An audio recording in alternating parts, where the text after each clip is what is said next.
Kevin and I are trying to present a measure of some complementary stuff here. And I've really been gratified as we've sat here a couple hours to listen to what he's had to say, particularly in the theological realm, and exhorting you to consider a theological foundation and impetus for these views. What I'm going to try to do is to try to give you the categories of what are out there in the political scene today.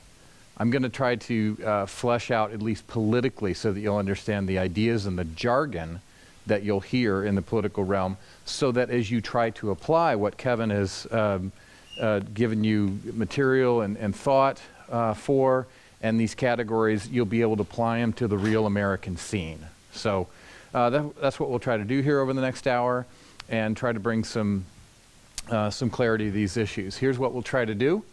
We're going to look, first of all, at the nature of the political project and spend a good deal of our time asking the following question. What is the nature of politics?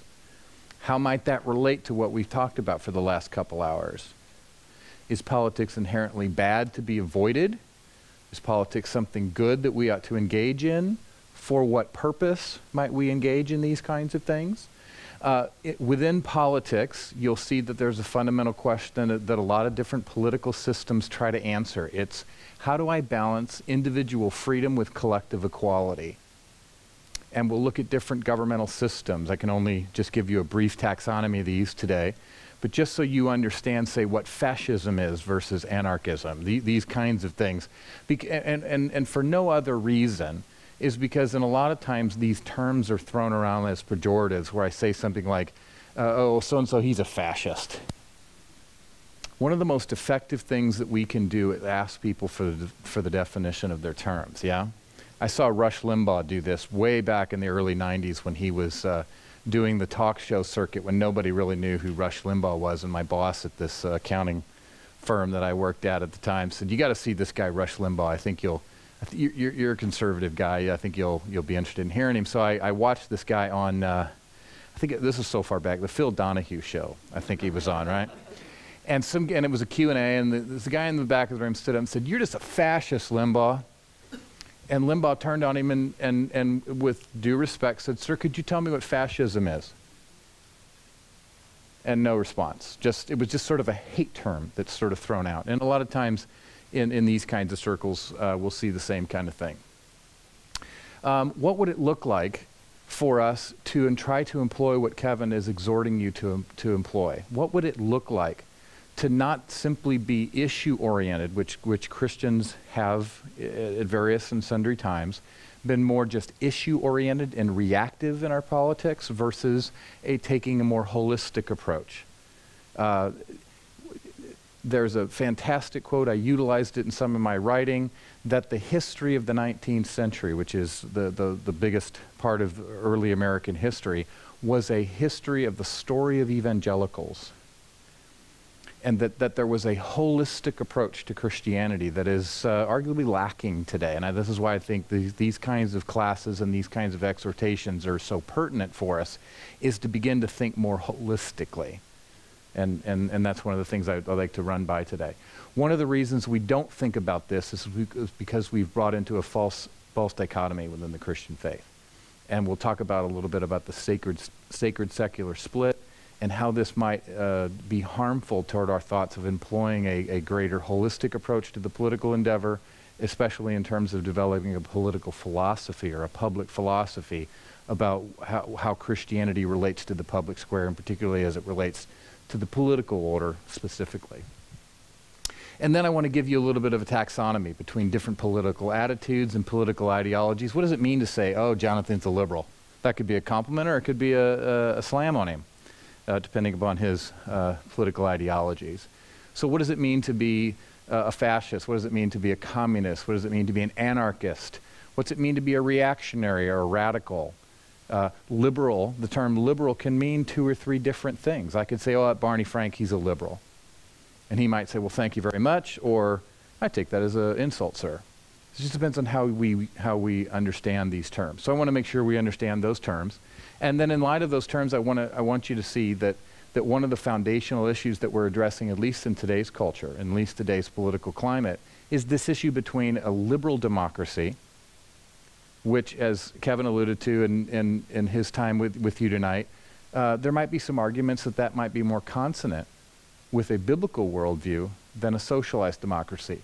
Or maybe not. Maybe a socialized democracy is more consonant with a biblical view. There are certainly many evangelicals who argue that more of a socialized democracy is more consonant with biblical principles of generosity and justice and these kinds of things. That's the kind of thing that we need to consider, whether that's wrong-headed or right-headed, when we think about a general public philosophy. So just categories and giving you avenues of thought. Okay, so now the question of politics. Some people see politics as something that's just super duper. Some people think it's like rearranging deck chairs on the Titanic. Some people take the view that the Christian faith is nothing more than simply winning souls, pulling people off the Titanic, and who cares about rearranging deck chairs on a sinking ship? Politics and religion are like oil and water. They just don't mix. They don't go together, and it's not our project. It's a purely earthly endeavor, and we don't do it. Well, on the other side of the coin, and people from the left and the right feel this way, they feel that politics is exactly the kind of thing that we should be involved in for various and sundry notions. Some people, as I said, both on the left and right, think that politics is a great thing to be involved in because we can advance what's called social justice measures, whatever those happen to be or whatever they are. Some people, predominantly on the right these days, believe that politics is something that we ought to engage because it's our opportunity to reinstantiate or recreate something that was lost, in some sense a Christian nation or some kind of public order that's more consonant with scriptural principles or something along that spectrum. So those folks would think that politics would be something to engage. Now, look at this little beauty. I don't know if you can read that from the back. This was from April of 2009. I don't know if you saw this copy of this magazine. If you can't read it in the back, it says, "The Decline and Fall of Christian America." Not from a particularly conservative source in Newsweek magazine, but this raised the consciousness of whether there's something that has happened here, particularly during the 20th century, that it would have been very uncontroversial in the 19th century. In fact, I have some literature for you tomorrow that I think you already have a packet on that I'll just allude you to. You'll see a lot of 19th century stuff talking about the fact, in a very uncontroversial sense, that this was in fact a Christian nation. There's a bit of debate about what the Constitution did in this regard, and we'll cover a bit about that tomorrow. But here we have in 2009 the announcement of the decline of Christian America. And I think it's a question that we need to make an assessment of as we go forward. So now, through the end of my time with you in this class, here are the questions I'd like to address with you. Tonight's the first one that I'd like to take some brief time and address with you. What is the nature of the political? And then predominantly tomorrow we'll look at this issue in a somewhat theological sense, but I leave more of the strict theological sense to Professor Lewis on this regard. But what is the nature of the relationship between the church and the state? Or as it's talked about more today, what is the relationship between religion and the public order? Or religion and politics, or religion and the public square? And those are two very different discussions, isn't it? The first one, if you're talking about religion, the church and the state, you're talking about institutions, collective organizations, the church and the state. How should two institutions relate to each other? The question today is more of, how does religion relate to the public order? And religion is seen today more and more as simply a sociological practice of some kind. I'll show you some verbiage from Supreme Court decisions tomorrow that will sort of read like a sociology textbook as these justices write about the nature of religion. And it's really been relegated down, let's say, a few pegs, to say the least, on, if this term makes sense to you, an epistemological pecking order. It's quite a bit less viewed as something that's about truth and veracity of things, now as much more just a sort of a sociological practice of certain kinds. And that opens the door to a lot of different things that would qualify as religion. And then we'll spend a good amount of time tomorrow, and I will give you a 12-step program that the good justices have been on since about 1940 to radically change the relationship between church and state and radically change the perspective of the proper role of religion in the public order. And I'll just read to you. I will give you these 12 steps, and then I will read to you examples of how the court has done this and the manner in which they do that. I think you'll find it particularly illuminating in this regard. Okay, so what is politics then? So before we can start thinking about what role that religion or the church might stay in it, it's important for us first to get an idea of what is politics. So somebody asks you this question, what is politics? Come back at me. How do we answer them? By the way, if there's two pressing questions, this one I would consider to be a more pressing question that we need to have a solid answer to is, what is truth? But we'll table that one for a second. The other issue is that I want to sort of get your feedback on right now is, what do you think, if someone were to come up to you and say, what is politics? How would you respond to them? What's politics? Management of power. Now that's a very modern, interesting notion of politics. Yeah, good.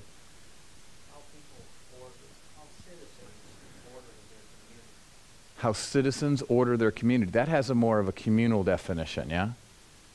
That one's about sort of more of a Machiavellian power question, which is the realpolitik or modern politics. So this is a dichotomy of a difference of a definition of how ancients saw politics, more like what you espoused, and modern see politics in a different sense in this regard. See it more about the allocation of resources or power, that kind of thing. Anything else?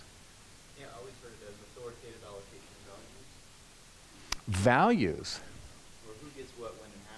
Well, now that's Laswell, right? This is, yeah. In fact, I think I have a slide on this. Yeah, politics is this is a famous American political scientist of the early 20th century who said that this is what politics is, and it's more akin to the notion of power, particularly revolving around the question of allocation of resources. Is that all politics is? If that's what politics is, should it be something that we're interested in? Jonathan, what do you think? I would throw in the notion of relationships. It's how people relate to each other. That would be implicit in it, wouldn't it? Maybe, well, if you're Machiavellian, there's not much relationship going on. It's interesting if you know anything about Machiavelli.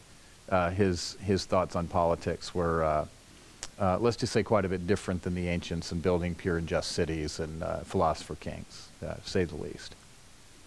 So if this is what politics is, then that's at least a perspective that we need to think about when we think about taking a theological position on these things, or a theological position about whether Christians or myself as a believer should be involved in these things. How should my church be involved in these things if this is what politics is?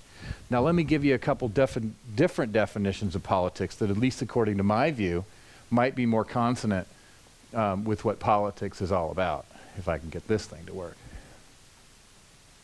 Oh, I know why that's doing that. Here's what Aristotle thought politics was. This is the classic definition of politics. It involves the question of how men ought to order their lives together. Now, the operative word there is ought. That the ancients thought that there was something normative about the project, that it was a moral project that people might be involved in. I believe I did my dissertation on one of the preeminent church-state thinkers in the contemporary period here, Richard John Newhouse, former Lutheran pastor turned Catholic priest. And he wrote of the inherent connection between religion and politics in this way. He says, because politics is a function of culture, and at the heart of culture is morality, and at the heart of morality is religion, there is a necessary and unavoidable interaction between politics and religion. If you've ever read Newhouse, he had a very strong view that the American system of government was established with a certain role for religion, and it wasn't ancillary, it was foundational. That there was something unique about the American democratic experiments and the role that religion played in it, that literally by the late 90s, through what largely he saw the Supreme Court and the lower courts doing, is he called into open question to whether the American democratic experiment in democracy had ended, and controversially called to the attention of the American public whether we still owed it our allegiance, for which much ink was spilt after this. If you're interested, it's in November of 1996 in First Things, which was his journal. And it was called the End of Democracy ? Symposium. And there's a lot of ink that's been spilled over this question.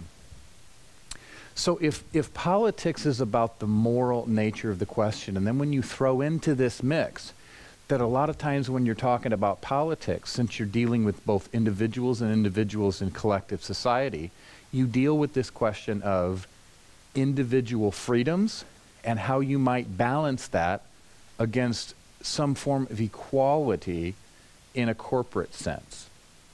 Different political and economic systems seek to address these in different ways. We'll look at a few of these here in a bit.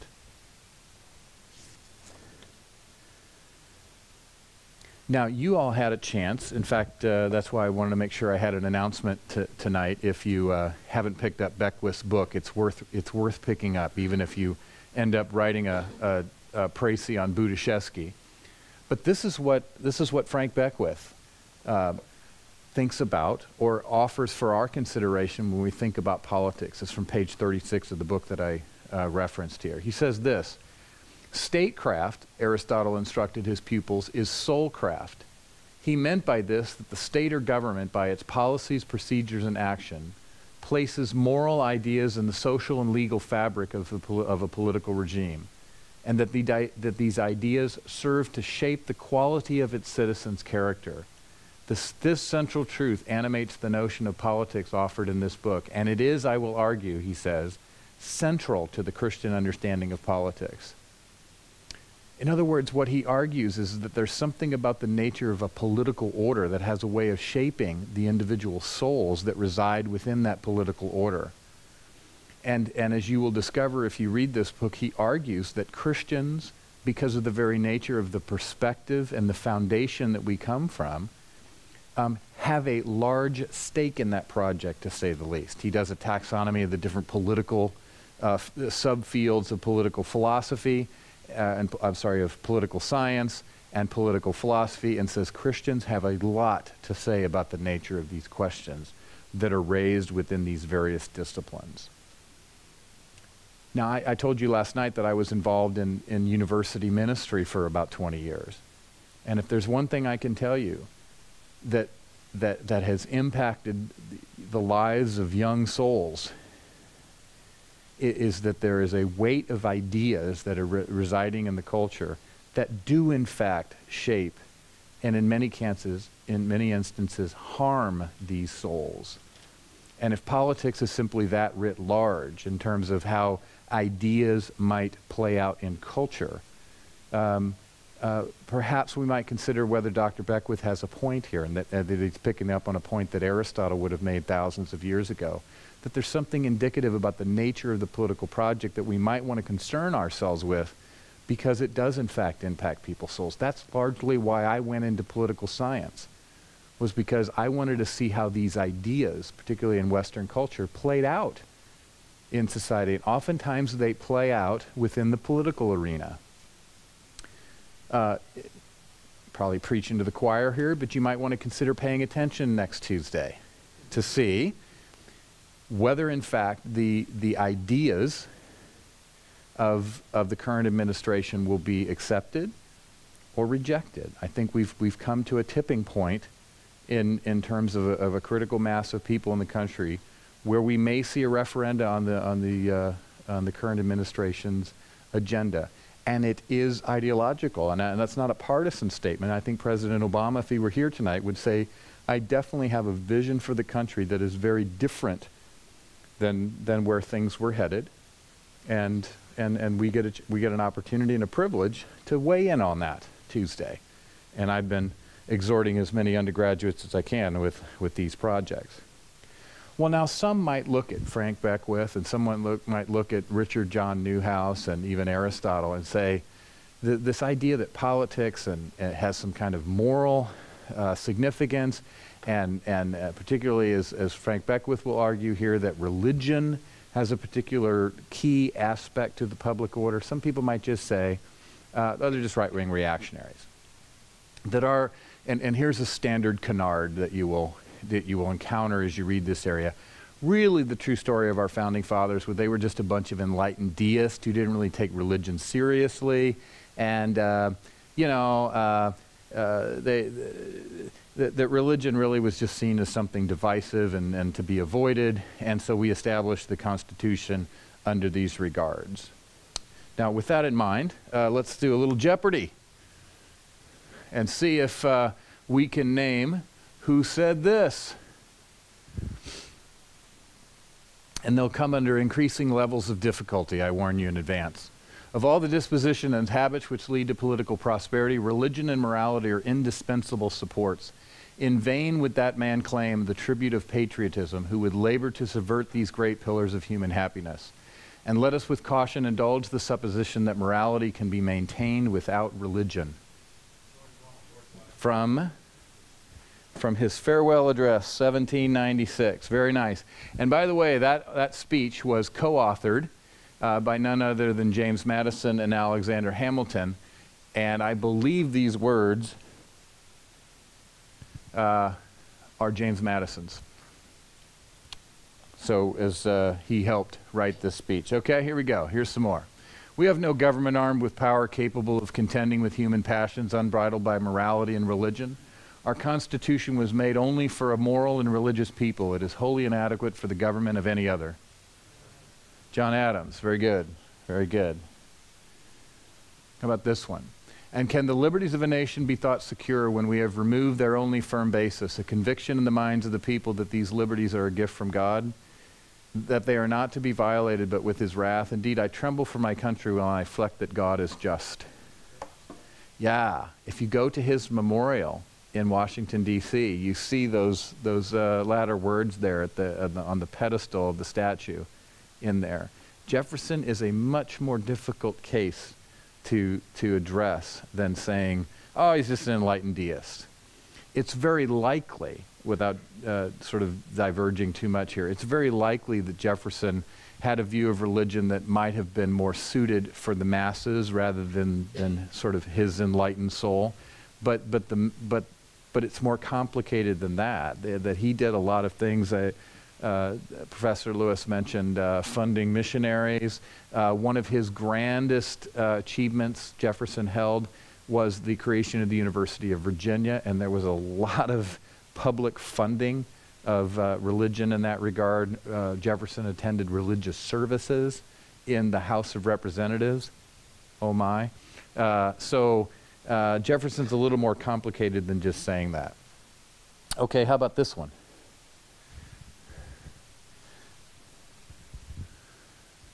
Indeed, the right of a society or government to interfere in matters of religion will hardly be contested by any persons who believe that piety, religion, and morality are intimately connected with the well-being of the state and indispensable to the administration of civil justice. The promulgation of the great doctrines of religion never can be a matter of indifference in any well-ordered community. And it is indeed difficult to conceive how any civilized society can well exist without them.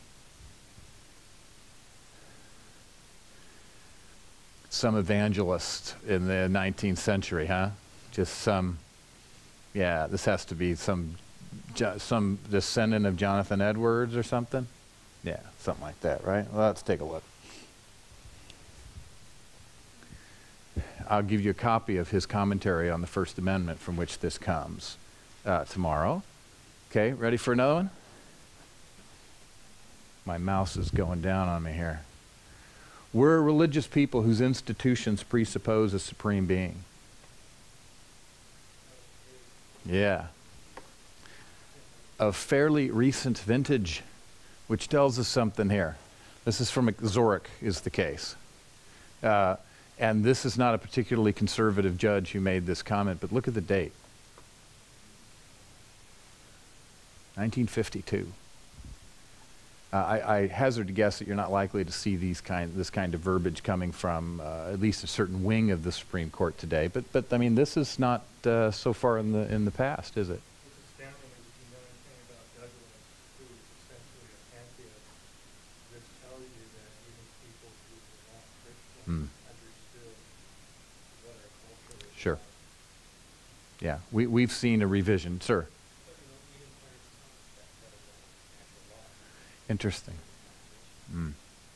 Well, there's certain measures of political expediency that one has to, and I've not been down those waters, so it's hard to know what pressures he faced. I mean, not too long after Clarence Thomas was being confirmed, one Robert Bork took Borking for trying to defend natural law, right? So. Okay, so you see from these quotes that this idea that religion and the political order, like oil and water, is a fairly recent vintage here. I think it'll be very enlightening for you if you've not ever looked at First Amendment jurisprudence, as we'll take a flyby at it tomorrow, to see how far have we come here. We have Joseph Story was John Marshall's right-hand man during the first really significant period in Supreme Court history. And we ought to at least take cognizance of the fact that the man who was alive during the penning of the Constitution would have had some sense of what the document was meant to do. Now, one of the 12 steps that we'll be involved in tomorrow, or at least exposed to tomorrow, is the idea that in many instances this kind of history is recognized, but it's not found important. Because we have things in today like evolving standards of decency, or things like ideas like that the Constitution needs to be interpreted in light of the felt necessities of the times. Is that Holmes? Professor Lewis? Is that Holmes, the felt necessities of the times? I believe it is. Oliver Wendell Holmes, a very notable figure in American legal history.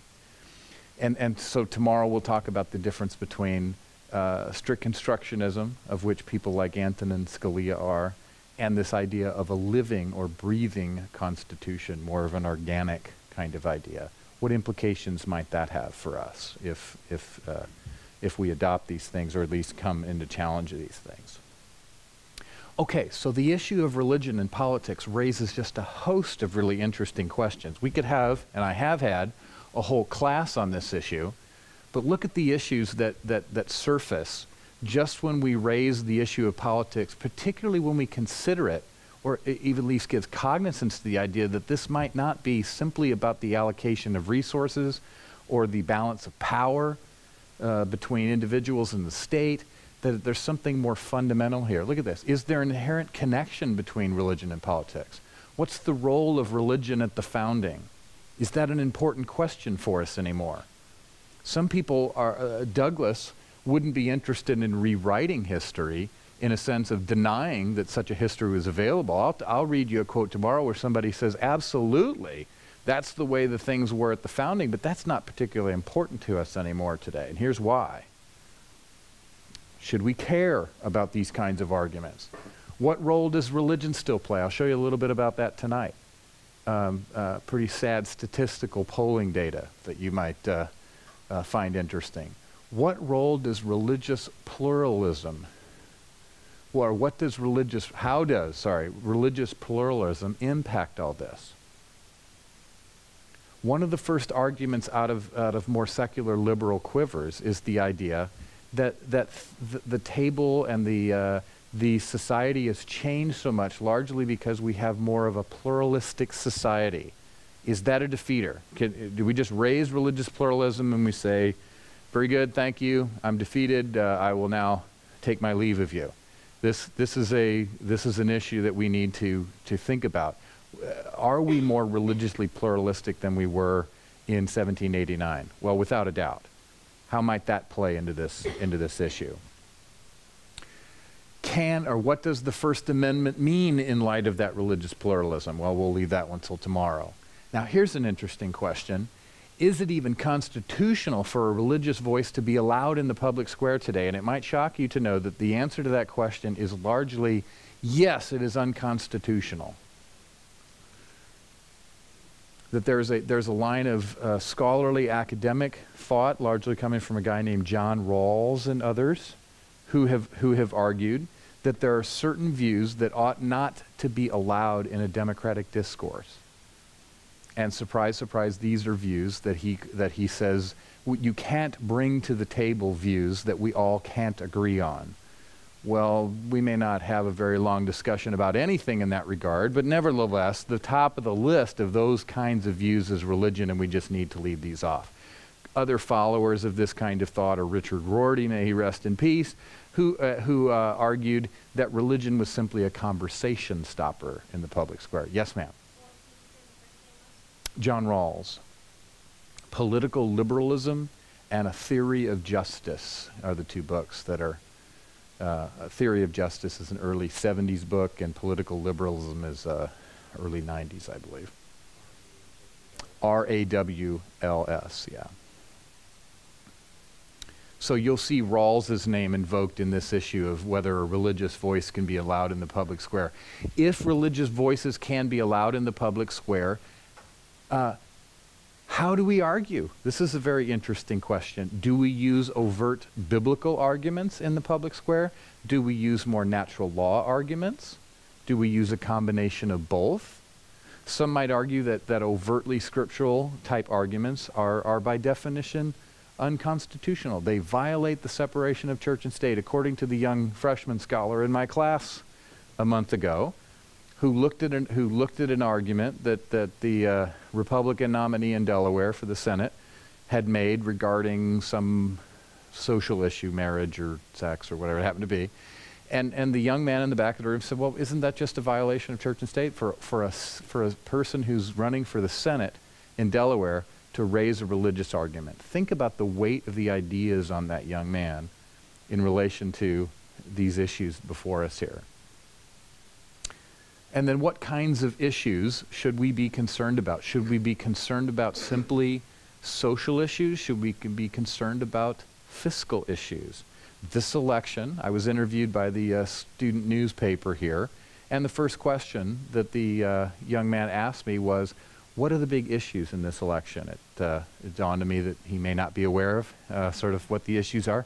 Well, surprise, surprise, this is a largely fiscal election. And there are many fiscal conservatives wondering if the social religious conservatives are as concerned about the economy as they are and the remedies that they consider. And there's a discussion going on within at least the Republican Party as to whether religious and social conservatives will show up at the ballot box next Tuesday in sufficient numbers to voice a more of a fiscal conservatism next week. That'll be interesting to watch the polls for that. And then, as Kevin has alluded to, and what I didn't get to last night, which I'm grateful that he talked about, is in talking about the role of government and something that we ought to think about, we ought to bring into this idea the concept or the difference between negative and positive rights. What do the scriptures have to say in regards to the role of government in providing us with positive rights versus negative rights? And this is a question that I think is at the forefront of what we need to consider, particularly given the fact that at least in the current administration, they are moving us in a more direction where more and more things within society are moving from what's called private goods to public goods. Public goods are the kinds of things that we see as a society are things that should be positively provided for us, positive rights. More and more of those kinds of things are being moved into that category. What should we think about those kinds of things? Okay. So now let's move to the question of developing a Christian philosophy. Should Christians simply be issue-oriented or holistic in their approach? Well, this you might say, oh, this is an easy question. We need to have a holistic approach. If you've been sort of tuned in over the last 6 or 7 hours of Professor Lewis and I in front of you, you might gather that we're arguing for the latter point. But we also need to ask ourselves the following type questions. Are there issues in society that are maybe of more concern than others? Should I be concerned more about the abortion issue or stem cell research stance of a governmental entity versus their highway program? These are things that we need to wrestle with in this regard.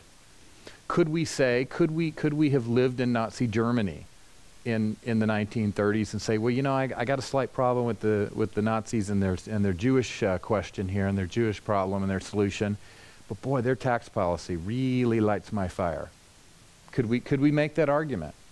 There are many people within evangelicalism today that make, that's an extreme argument, but there are many people within evangelicalism today that make the following kind of argument in relation to their alliance with different political parties. Some would say, well, you know, I don't really like that particular political party's stance on, say, abortion or gay marriage. But boy, they're so right on so many other issues that I can sort of see past that. And so internally, evangelicals are kind of having this discussion.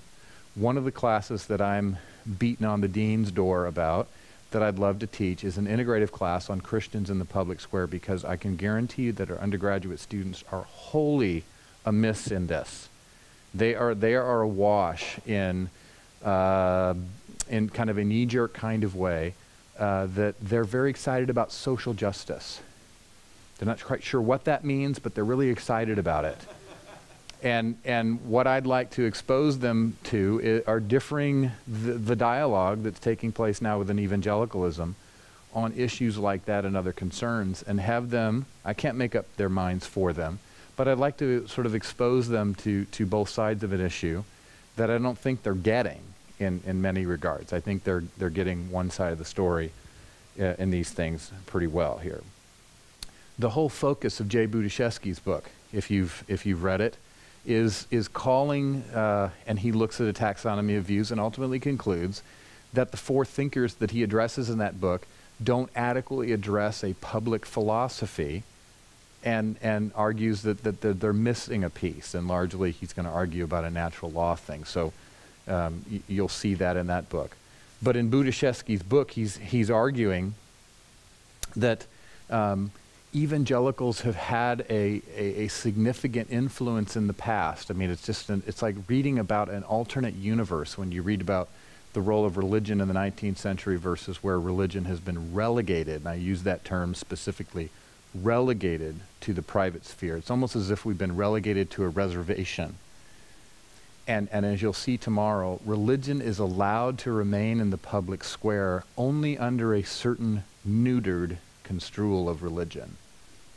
Generally, only as a vestige of some historical past. Take, for example, they had this big case about whether we could allow the cross to stay on the seal of the city of Los Angeles. And it was ruled yes. Why? Because it's an important, could perhaps point us toward truth. No, because it's a vestige of our past. Look at all those missions that we have in the state, you know, and so we will allow religion in that regard. But substantive religious voices, can't allow that. So many of the cases that I'll expose you to tomorrow, you might read the end of the case and go, yes.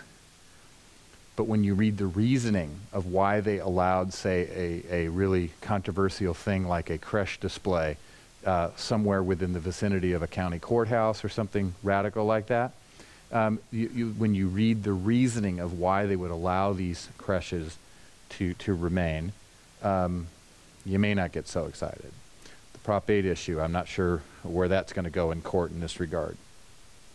But evangelicals have lacked a public philosophy, friends, for two primary reasons. One is that there's an ambivalence going on here, and this ambivalence is huge. There's an ambivalence in terms of, in one sense, evangelical Christians have talked about Jesus being Lord of all, but then in some sense they shrink back from politics in general. And I'm painting with a broad brush here just to sort of expose you to a general line of thought here. But there's a little ambiguity going on here. We speak of Jesus not just being Lord of my life, but Lord of all in the universe, and then we don't really give serious attention to what that might look like in various political orders. And this ambiguity oftentimes leads to an impulsive cooperation or participation in the public square, just sort of an impulsive, like I'm walking through the grocery store line and I see something that I want to deal with, and I sort of act impulsively on it. And it oftentimes leads to a short order or a short changing, not engaging the political square for the long term. At the first sign of trouble, we sound the horn of retreat and we just back off. Isn't it interesting? This issue came up in a faculty panel last night with the undergrads over across campus last night, where if you're around undergrads long and they want to talk about issues of the public square, the issue of homosexuality comes up like that. And so the moderator brought this issue up, and we probably spent half of the debate last night talking about what we ought to think about gay marriage and same-sex marriage and this kind of thing.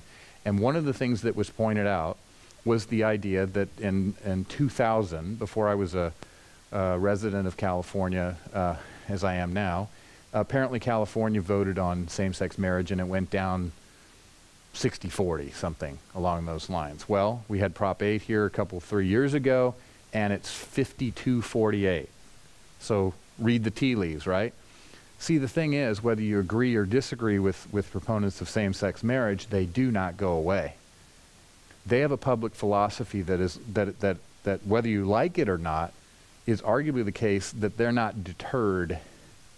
I'm a native of St. Louis, and the gambling interests came back and kept coming back, and the churches fought it and defeated them. And they came back 2-3 years later and defeated them by small margins. And they had a public philosophy that said, we're just going to keep pounding on this thing. Charles Krauthammer, I agree with a lot of what he said, but he came out recently and lamented the fact and just basically acceded to the fact that the culture is headed in a certain direction, and we just ought to let the political process take its course. And that the courts shouldn't be involved in this Prop 8, Prop 22 type issue, because the political tide is going in a certain direction, and it was sort of an acquiescing to it. I don't think we had to acquiesce. It's sort of my personal view. I think there are certain scriptural admonitions that we need to go to. Sorry. Yes.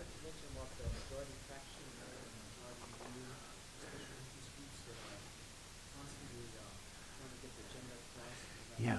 See, we don't ask the question. That's a very nice question. That was my first response to this question that the panel had to address on what should we think as Christians about homosexuality. And I said, when is the last time we ever asked what would be good for a virtuous society in this regard? What would be good for the common good? And that might cause us to wrestle with, as Professor Langer talked about last night, what we think about in terms of marriage. Is marriage defined as simply for my personal self-interest and my wife's self-interest, getting together and having our little thing? Because if that's our view of marriage, then we really don't have a good argument or response to some Steve and Ted over here who want to have that same kind of relationship, because what's good for the goose seems to be good for the gander. If we have something more communal and arguing that marriage might serve a communal good, and certainly has alignment with Scripture, don't get me wrong, but we can make that argument. That's a bit different argument. Sir?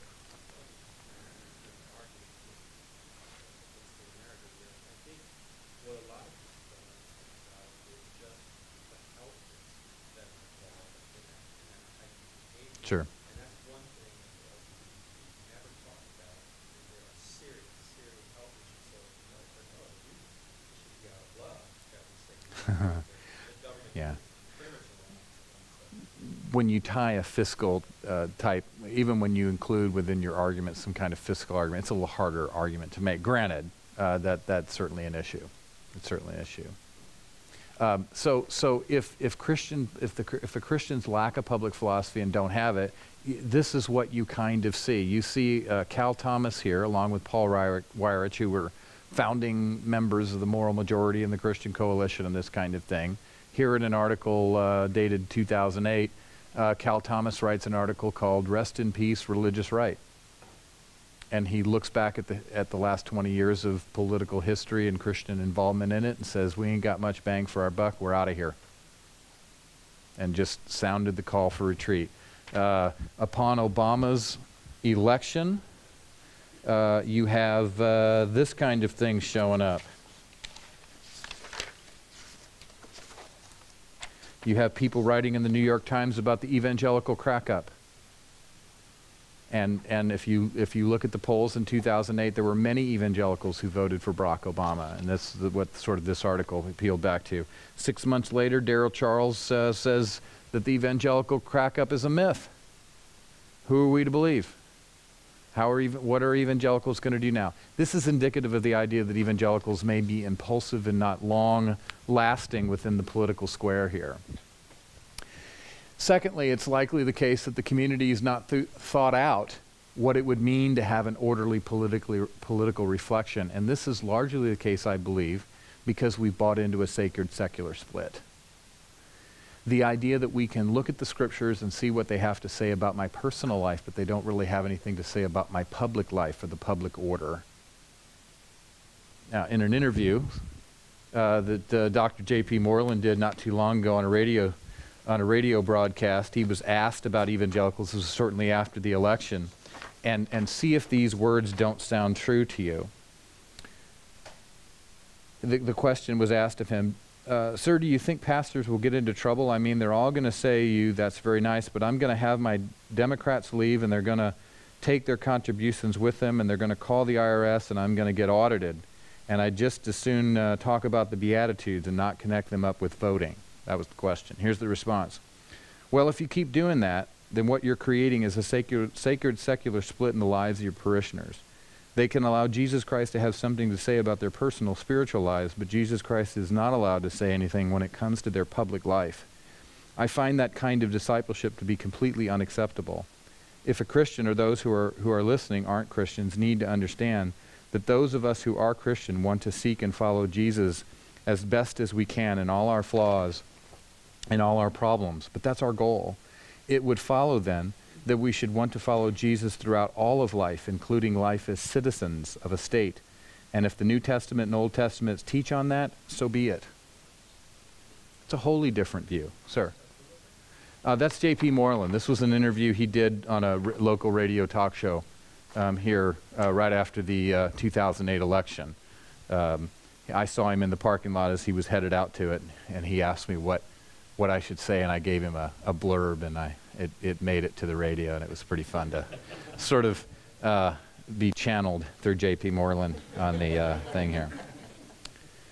So why is this the case? Why is the Christian community so apt to do this kind of thing? First of all, it's unbiblical, but it's the natural response. We have developed, I'm going to write a book on this, hopefully this summer, called the small man complex. We have developed a small man complex within Christianity where it's sort of a woe's me attitude, that we just sort of accept sort of our place on the private reservation, and that whenever we attempt to get off that reservation and we're slapped down, we quickly and quietly retreat back to it and figure that that's just sort of our lot in life. A very interesting, I'm just sort of giving you contemporary exertions of this kind of thing. There was a archbishop, a very outspoken archbishop of the Catholic Church, Archbishop Chapeau, if you're familiar with him, Denver Archdiocese, and he spoke at a seminary in Houston on the, let's see, what would that have been, the 40th anniversary of John F. Kennedy speaking at this same seminary. Now, if you remember, John F. Kennedy had a job to do as he ran for president back in the early 60s, late 50s, early 60s, and his job was to convince a largely Protestant nation that was very weary of Catholic social teaching that the Catholic Church would not issue him his marching orders, and that he would be more allegiant to the Constitution than he would be to the Pope. And if you read Kennedy's address there, he was largely successful in convincing people that he didn't take the Catholic faith very seriously. Archbishop Chapeau takes a bit of a different view, and look what he has to say perhaps to us in this same regard. Oh, it's 50 years, sorry. 50 years after Kennedy's Houston speech, we've more Catholics in national public office than ever before. But I wonder if we've ever had fewer of them who can coherently explain how their faith informs their work, or who even feel obligated to try. Now, don't get too proud here, because he's gonna come after us. The life of our country is no more Catholic or Christian than it was 100 years ago. In fact, it's arguably less so. And at least one of the reasons for it is this: too many Catholics confuse their personal opinions with a real Christian conscience. Too many live their lives as if it were private idiosyncrasy, the kind they'll never allow to become a public nuisance. And too many just don't really believe it at all. Maybe it's different in Protestant circles, and I hope you'll forgive me if I say I doubt it. That would have been an interesting speech to see how the seminarians at this Baptist seminary greeted him. But it's likely he's like, now let me give you, our time is brief here, but let me give you, and we'll only have a minute or two to do this. I copied some polling data for you, and I only have time to sort of reference you to this polling data. But what you'll see in this polling data is if accurate, quite illuminating. It's the polls here, these large polls take place every 4 to 5 years, and here's, if you're interested in web search and some of these things, Gallup has some interesting polls on religion and politics, and the Pew Research Center has some interesting polls. And what you'll see in these polls is essentially this. You'll see people saying with very high frequencies that they believe in God or some kind of universal spirit. People are still very spiritual in this regard. They take it very seriously in the sense that they think they know it at high epistemic levels. Look at some of these survey data here that show that people are absolutely certain that God exists. And then look how it translates to public life on the back half of these surveys. I wish I had more time to go through these with you to show you this, but this is good reading for you. So when asked questions about, is there absolute right and wrong? You betcha. Does your religious faith inform what you think about absolute rights and wrong? Yeah, I think it does. So in questions of morality, religion has a lot to say. Does religion, the last one's worth looking at. Is there any extras? Oh, here, I have one. Turn to the last page and look at this last question. This one's the most telling. Here's the poll question. When you think about government and public affairs, which of the following factors most influences your thinking? Holy cow, like 80 to 90% of the population believes in God with high certainty. They think it informs morality.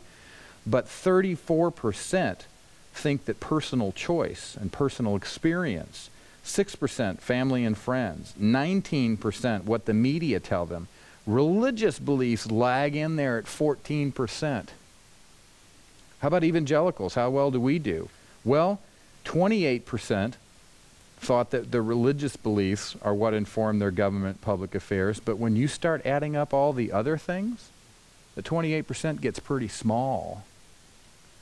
So something's happening here where we're not translating religious belief and our theology to public action or public thought.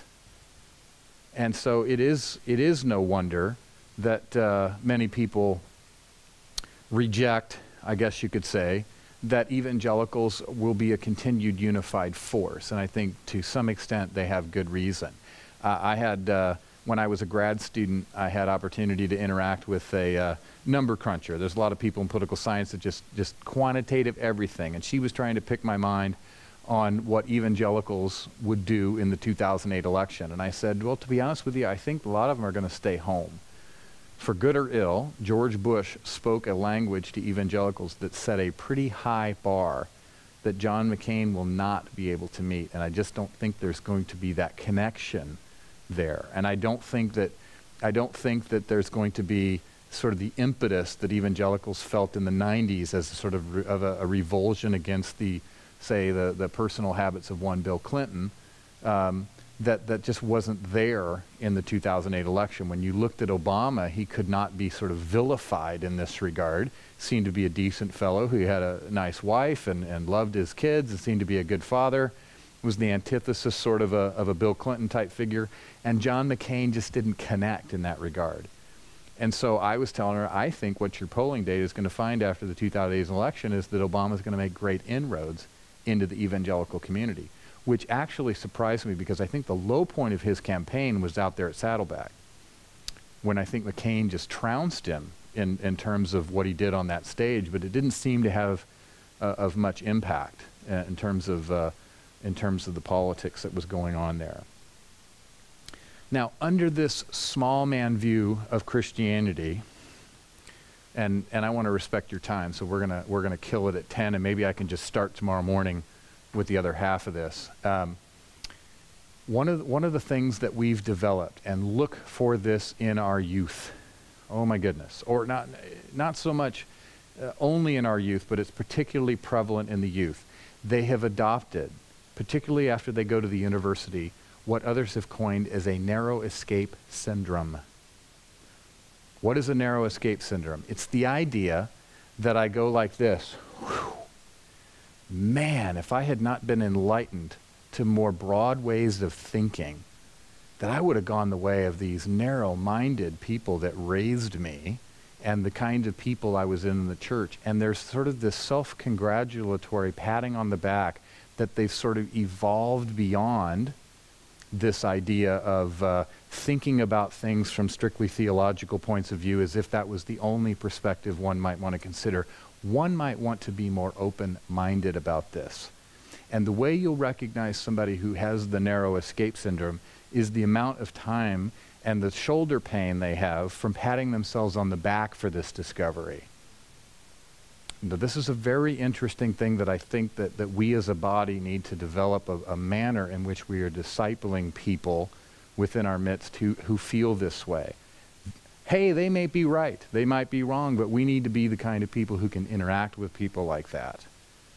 We have a number of people in our lives that have sort of adopted this kind of posture, and the initial reaction is to, don't want to sort of deal with those folks, but we need to be the kind of people that can lovingly interact in this regard.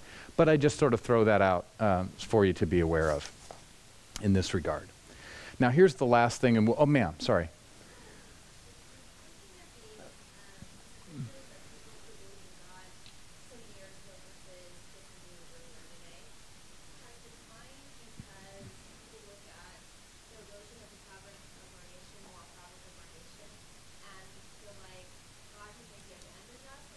Hmm.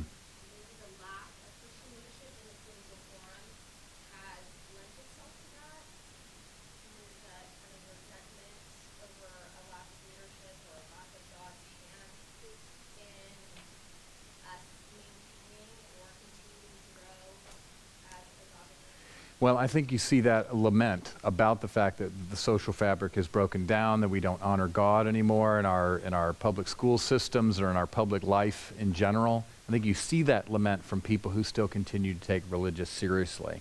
I look at these polls and I say, are you serious? If 87%, 97%, or whatever these polls happen to show, believe in God, if I served you a bowl of soup that was 97% salt, it'd be really salty. I don't see a very salty culture. So that tells you something about the nature in which people hold these beliefs. I found this out personally when I lost my father last fall. And my sister set up a website that people could post things on, encouraging and this kind of thing. I can't tell you how many people who are otherwise, and I've known these men and women through my parents for years, who would otherwise never mention the name of God or prayer or anything of this importance, who would likely fit the 87% of the people who believe in God, I subsequently find out, because their notes that they sent my family and I regarding my dad's illness, he had brain cancer, sounded like something you might send me. And I thought, boy, that a lot of those people probably fit those kind of polling data. I wonder how many people, when confronting an answer of a poll like that, answer, yes, I believe in God or some kind of divine being out of fear, or out of yeah, but I don't want to take it particularly seriously.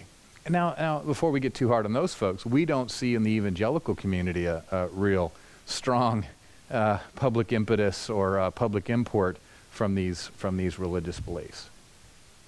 Let's raise a few things here, and then we'll end us for the night here. This is the issue of our day, and so I thought I'd spend a little bit of time talking to you all about this. The question that before us is a limited versus expansive government. There's a lot of things we could talk about in terms of politics and religion, but since this is the pressing thing, and I think since we're here 5 or 6 days before I think a fairly significant midterm election, it's worth spending a little time talking about these and giving you some categories in which to think about this. Why should we be concerned about this issue? How has this issue impacted American democracy?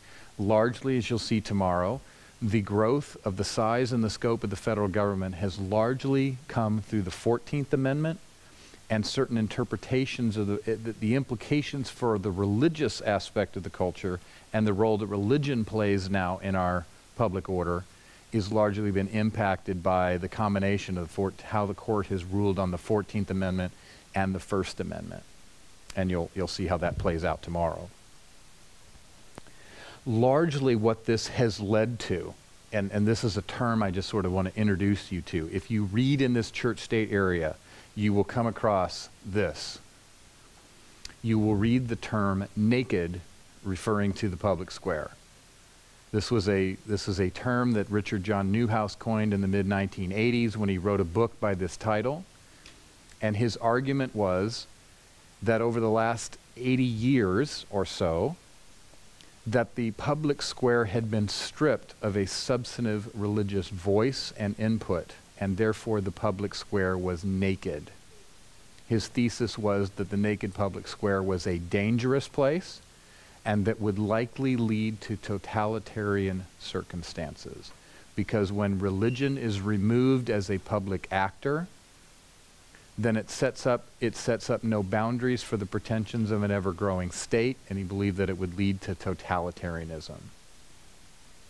And many people in the 80s started to sit up and take notice of these kinds of claims. One might ask about these claims today.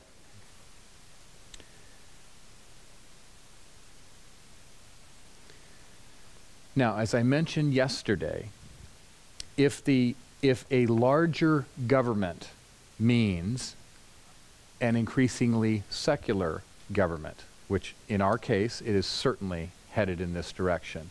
Today, to be progressive or left-leaning, sorry if this steps on any toes, but largely, and I paint with a broad brush, but largely to be an advocate of larger government and to be progressive or left-leaning largely means today to be more secular. You can be mad at me for this, or you can pat me on the back, but polls bear this out. When you look at the political allegiances today, the political left is populated more with people who are more secular. Those who are more religious have tended to gravitate toward more conservatism, and surprise, surprise, the Republicans.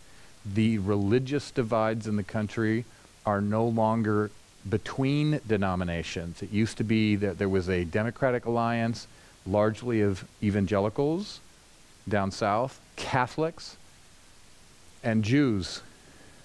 Now the political divides are interdenominational, where the more conservative elements of Catholicism largely are voting Republican, and the more liberal elements are voting with the Democrats, and the same is true in Protestantism, where the mainline Protestant church used to be solidly blue blood Republicans.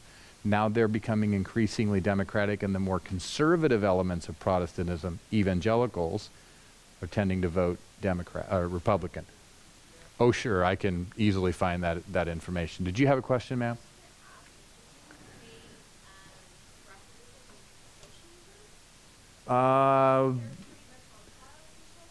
Stay tuned tomorrow morning. I would hope to maybe get that. But yes, many progressives are more advocates of what's called a socialized democracy. Here's what I'll start with tomorrow. Is we will talk about the differences between political attitudes, and this is the terminology that you'll need to have and you'll need to be able to use with precision if you're talking in the political square. Where somebody says, Barack Obama's a radical. What does radical mean? Is he right? Is he not a radical? Is he more progressive? Is he more liberal? Liberal and progressive are sort of used synonymously in a certain sense. So we'll look at political attitudes, and then we'll look at how those political attitudes play out in terms of ideologies. The interesting thing you'll see is that political attitudes are properly, this isn't a relativistic statement, political attitudes are relative to the political community that you might find yourself in. For example, a radical in China is not going to be the same thing as a radical in the United States. A radical in China might be someone you might really like, someone who's about free markets and capitalism and democracy, and those people are seen as radicals and stand in front of tanks in Tiananmen Square and perhaps give their lives for their radical ideas. A radical in this country might be someone of a completely opposite nature. That's why political attitudes are relative to the political community. Ideology are cross-cultural and cross-political type cultures. So we'll start with this tomorrow, maybe do a half hour, Kev, and then we'll be good to go. Yes, sir. Your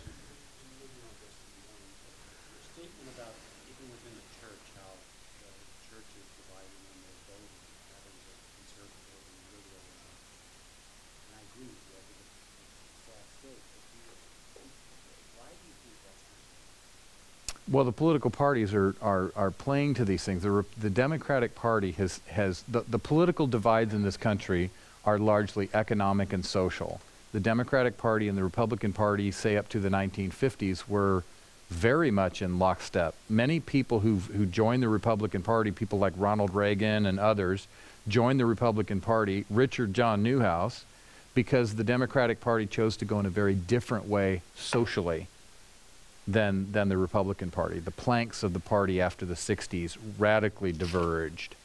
And so you see a lot of religious conservatives who are more traditional in their understanding of how religious ideas and precepts play out into the social issues, gravitating. One of the big stories of the late 70s, 80s was the migration of evangelicals, particularly Southern evangelicals, from the Democratic Party to the Republican Party.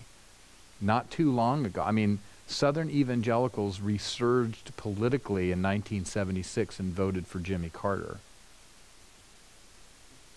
Yeah. Do you think it's also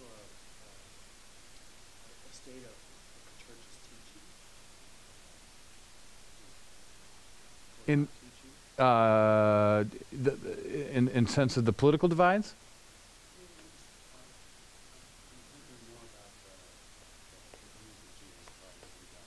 Sure, absolutely. Well, if I'm understanding your question right, I had the opportunity to participate in this was like fun for me, because I am a religious conservative, right? And I conducted focus group discussions at various churches in the Southern California area. I'm fearful that this is being taped and somebody might watch this. But I wouldn't do anything untoward. I led these focus groups, and my job was to do so in a non-ideological partisan sense.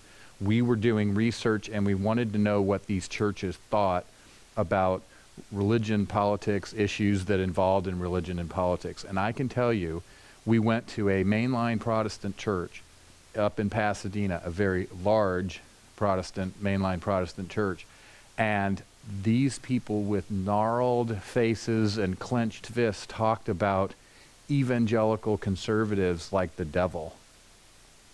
They didn't realize they were talking to one as they did it, but it was virulently against it.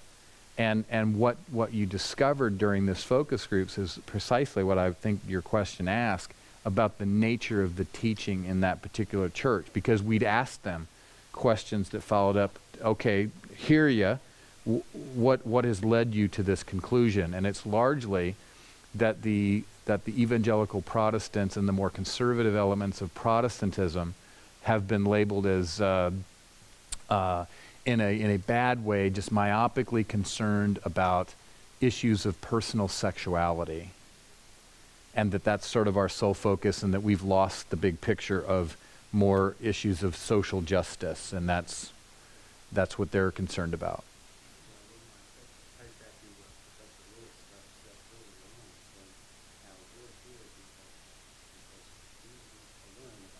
Yeah.